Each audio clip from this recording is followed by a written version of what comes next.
Good morning again. So Jim actually asked me to speak on the value of short-term mission trips and then just give an idea of what kind of mission trips, short-term trips we have available. So we live in an age where some people within the church are questioning whether short-term trips are even beneficial.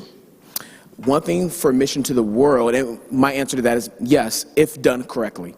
We all know and we all heard horror stories of people going over there just to get a picture with the poor kids to put on Instagram and say, look how holy and righteous I am. We've all seen that example. We've all heard of horror stories of people going over to different countries and totally just doing a horrendous job. And the missionaries are like, don't ever have those people come back. So the caveat is, yes, short-term missions are still beneficial, with the caveat, if done biblically and correctly.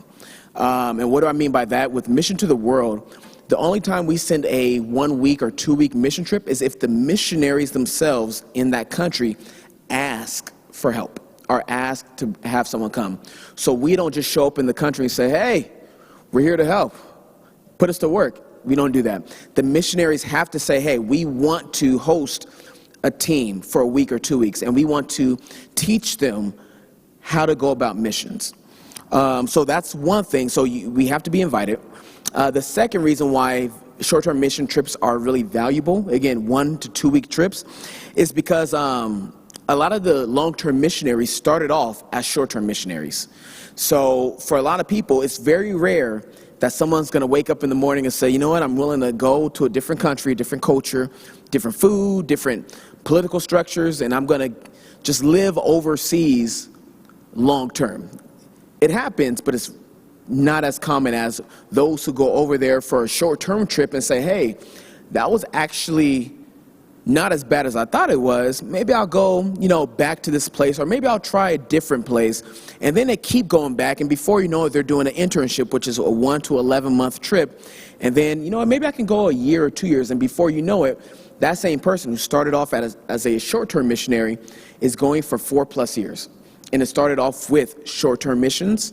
And then the third reason why it's still beneficial is because you can connect. As a short-term missionary, I remember I went to Central Asia last year, predominantly Islamic country, very interesting, amazing experience, first time overseas. And I got to meet a lot of amazing people over there.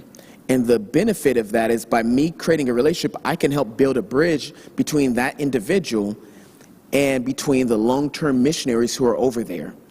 And say, hey, you know what?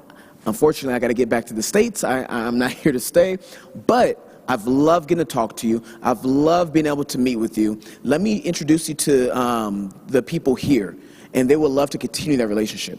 And because you've built that quick relationship, they might be willing to actually think about, let me check out the Bible study, the church. Let me talk to these workers, these missionaries. So yes, short-term mission trips are still beneficial.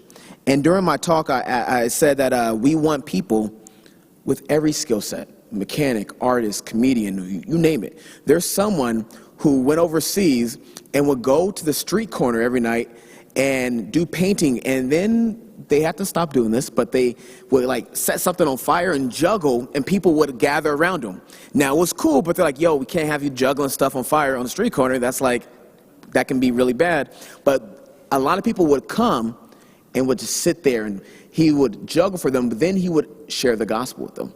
And they would keep coming back and bring others back. So we're willing to use any skill set. So 3 things I just want to highlight quickly are for college students.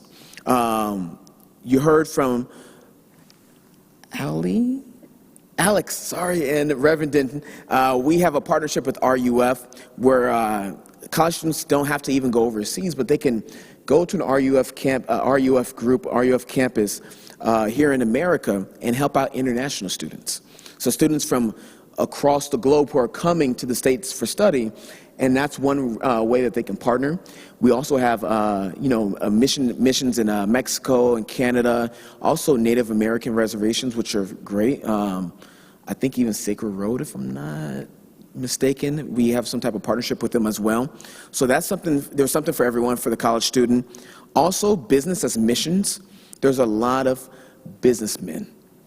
And I can't tell you how many missionaries are asking for business men and women to come and help them, because they're saying we need help learning how to sustain a business, how to become financially stable. Why? Because the work of the ministry does need resources.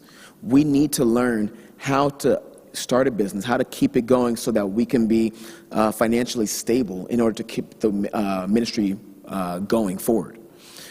One thing with businesses as well, because they're giving these skills and they're teaching these people who are really wanting to learn, that opens up a door to share the gospel as well.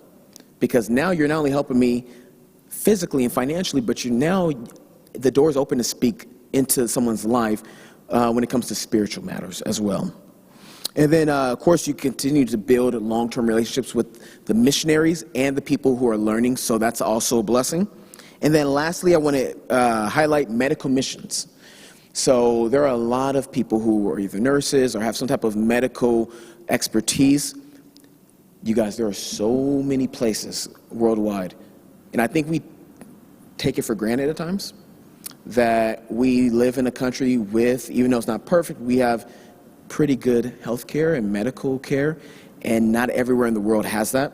So something as simple as a toothache can become something more serious because they don't have that, it's not as accessible over there as it is here. So if anyone has any medical expertise, any medical knowledge, we're saying go take that overseas, because there's so many people who not only are willing to allow you to help them physically, but also spiritually as well. So everything is done with the aim of blessing them physically, but also spiritually with the gospel, with love and care. Again, we want to bless them, not just in word, but also in deed. So any other questions you have, I'll be in the back at the table right back there, have resources. Please feel free to come and talk to me if you are interested. God bless you guys.